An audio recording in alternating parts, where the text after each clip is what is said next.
Did you know that binoculars are actually two small telescopes, one for each eye? Matter of fact, I'm reading this script with these binoculars right now.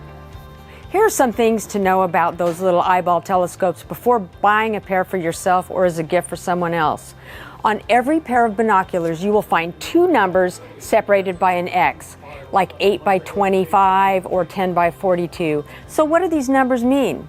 The first number refers to the power or magnification. For example, if that number is 10, your image will appear 10 times larger than if you were looking at it with the naked eye.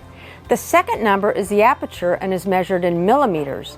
The aperture affects how much light can enter the lenses. The bigger the number, the brighter your image, and the better your binoculars perform in low light.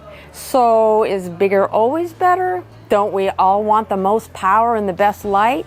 It depends on how you plan on using your binoculars.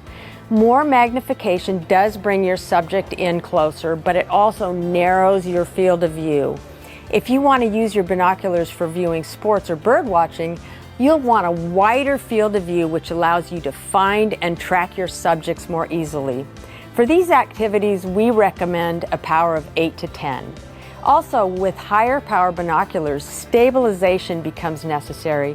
They will need to be mounted on a tripod, otherwise you'll see a very shaky image. For practical handheld use, we recommend binoculars with a magnification of 12 or below. Now when it comes to aperture, you do want to let in as much light as possible, but it comes at a cost, and more than just money. The wider the aperture, the larger and heavier the binoculars. Now that's fine as long as you don't mind the weight and using a tripod.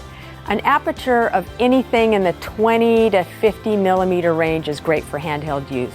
Would you like to check out our binoculars at Horn Photo? Come on in and see our experts. Got the picture?